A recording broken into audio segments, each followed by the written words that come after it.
হচ্ছে, এই যে স্পাইটা করা হচ্ছে, এই স্পাইং কি শুধু আর্মির লোকেদের উপরে করা হচ্ছে, না আমার মতন সাধারণ মানুষের ক্ষেত্রেও আমরাও ট্র্যাপড হতে পারি? দেখো, আমি সেই কথাটাই তোমাকে বলছিলাম, সেটা হলো আমার রিকোয়ারমেন্টটা কি। আমার রিকোয়ারমেন্ট যদি ট্র্যাডিশনাল মিলিটারি ইনফরমেশন হয়, আমি চেষ্টা করব সেই মিলিটারি লবির মধ্যেই মানুষটাকে ইন্ট্রোডিউস করানো। এবার এখানে বুঝতে হবে, এই লবির মধ্যে যদি আমি একটা মানুষকে ইন্ট্রোডিউস করাই, আমাদের ডিফেন্স সিস্টেম অতটা উইক নয় যে কালকে ধুম করে একটা সিভিলিয়ান আমাদের এখানে ইন্টারঅ্যাক্টিভ লেয়ারে আসতে চাইলো আর আমরা আসতে দিলাম। It is not possible, let me tell you that it is not possible. তাহলে তাদের কি করে আমরা অ্যালাউ করব? তাহলে কে কোন মানুষটা অ্যালাউ হতে পারে? এবার তখন আমরা ভাবতে শুরু করলাম যে ইন্টারঅ্যাক্টিভ লেয়ারগুলো কি কি আছে। দেখলাম ধরো মিলিটারির সাথে কোনো একটা, আমি বলে দিলে এটা খুব মানে বাজে দেখাবে, মিলিটারির সাথে ধরো কোনো একটা XYZ প্রফেশনের একটা ইন্টারঅ্যাক্টিভ লেয়ার আছে। ওই ইন্টারঅ্যাক্টিভ লেয়ারে পোটেনশিয়াল কে অ্যাসেট হতে পারে তার ডসিয়ার তৈরি হয়। It's a industry madam. আমি তোমাকে বলছি, এটা কোনো একটা দুটো বিচ্ছিন্ন ঘটনা না, এটা একটা কনস্ট্রাকটিভ প্রপার ইন্ডাস্ট্রি।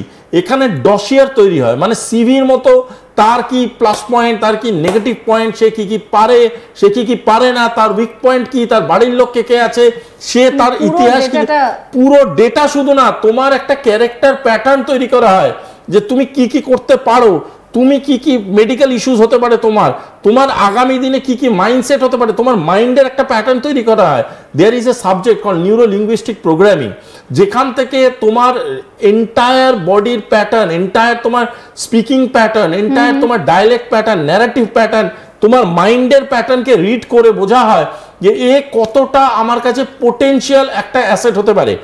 এইবার এরকম 10টা প্রোফাইল এলো। এবার আমি চাইলাম যে আমি একটা মিলিটারি ইনফরমেশনকে ক্র্যাক করব।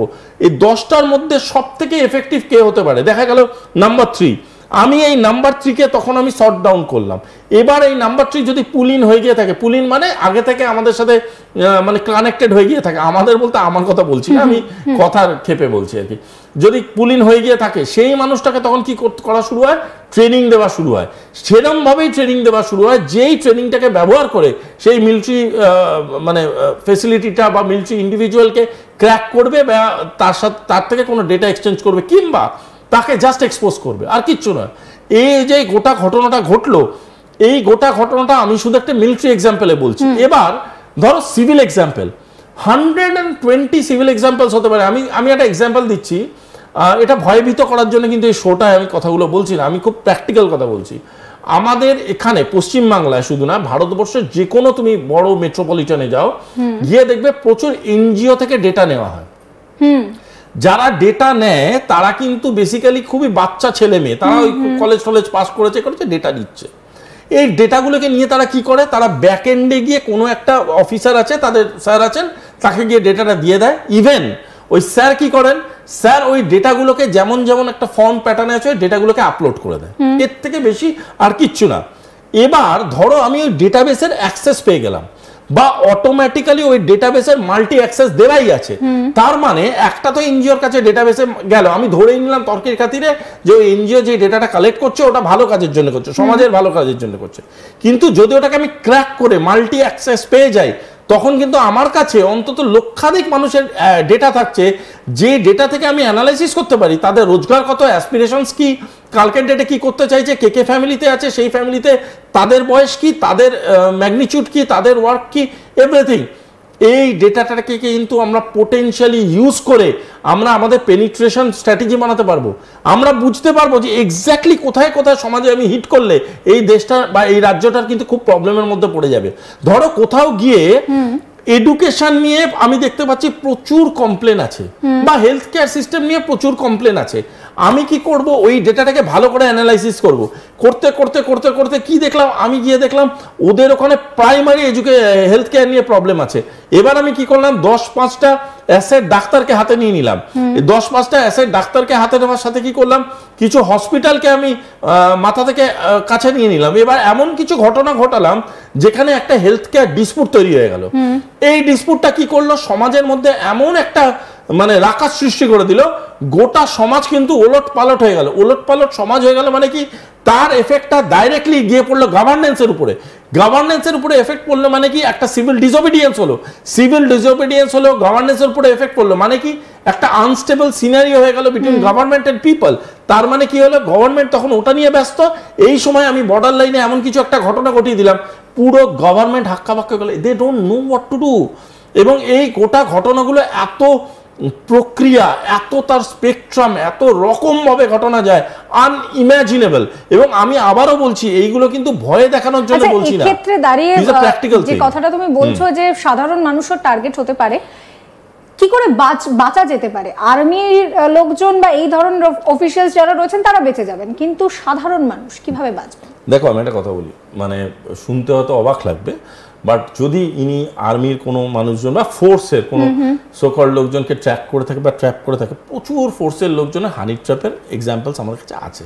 But unfortunately they all are trained. Training হওয়ার পরেও কোথাও গিয়ে একটা ইমোশনাল ব্রেকেজ হয়ে যাচ্ছে বা কিছু হয়ে যাচ্ছে, that's a very exceptional case, আমি তাও বলবো। কারণ আমাদের আর্মিতে যদি একটা এত বড় ফোর্সের মধ্যে একটা দুটো কেস কি 5টা 10টা কেস হলো, সেটাও can be negotiable and can be understood. সিভিলিয়ানসদের ক্ষেত্রে একটা কথা তোমাকে আমি বলি, সিভিলিয়ানসদের ক্ষেত্রে একটা মুশকিল হচ্ছে, সিভিলিয়ানসদের এই ট্রেনিংটা তারা প্রাপ্ত নয়। আর আমার কাছে, আমি ব্যক্তিগত আমার বাড়ির এক্সাম্পলস দিয়ে বলছি, আমার বাড়ির লোক মানে একটা বর্ন এক্সপার্ট, সবার বাড়ির লোক, এটা মধ্যবিত্ত মানেই সে একটা কিন্তু বিরাট এক্সপার্ট। সে আলু পোস্ত রান্না করতেও পারে, সে আন্তর্জাতিক সম্পর্ক সম্বন্ধেও জানে, সে ডিপ্লোমেসিও জানে, আর তার নিজের হাতেই 5-6টা জেমস বন্ড এনি টাইম আছে। এবং আমার মাসি পিসি এরা জানতো, মানে ন্যাশনাল সিকিউরিটিটাই গুলে খেয়েছে। আমি খুব অন্য বাড়ির কথা বললাম, আমার মা যে কোনো দিন এনএসএর দায়িত্ব নিয়ে নিতে পারেন, মানে সব জানেন, খবর দেখেই সব জানেন, কারণ আছে। এবার আমি তোমায় বলছি প্রবলেমটা কোথায়। প্রবলেমটা হচ্ছে, আমি কোনো প্রফেশনকে আঘাত করে বলছি না, আমি হাত জোর করে বলছি, এটা জাস্ট অ্যান এক্সাম্পল বলছি। আমাদের বাড়িতে যারা পরিচালিকা বা পরিচালকরা আসেন বা যারা কাজ করেন বাড়িতে, তাদের আমরা নিজেদের ঘরের লোকের মতো ঘরে নিয়ে নিই, কারেক্ট? এতে কোনো অসুবিধা নেই, আমাদের সমাজে সবাই ইকুয়াল, সবাই নিজের নিজের রাইটস আছে এবং তারা পরিশ্রম করে খান। এবার আমি তোমাকে একটা কথা বলি, আমরা কতজন তাদের পার্সোনাল ডেটা চাই?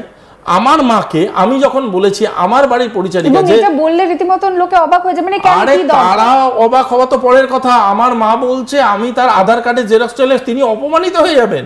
আমি বলছি তুমি অপমান কি করছো, আধার কার্ডের জেরক্স নিচ্ছ, না অপমানের কি আছে? বাট এটা ফ্যাক্ট যে ওই ডকুমেন্টটা আমার কাছে যখন আসবে, অ্যাটলিস্ট ইনভেস্টিগেশন যদি পরবর্তীকালে হয়, তাহলে কিছু তো একটা ডেটা থেকে স্টার্ট হবে। আদারওয়াইজ আমরা 90% যদি আমরা জিজ্ঞেস করি কে কার বাড়িতে কাজ করে, যদি 90% জিজ্ঞেস করি যে ওকে চেনো, হ্যাঁ একটা ডাক নামে চিনি, আমি জানি না ওর জাত তো ভুলেই যাও, আমি জানি না ওর লোকেশন কি, আমি জানি না কোন জায়গায় থাকে, আমি জানি না ওর ওয়্যারঅ্যাবাউটস কি। এটা জানাটা প্রয়োজনীয়তা নেই, কিন্তু কিছু অফিসিয়াল ডকুমেন্টস আমাদের রাখাটা প্রয়োজনীয়।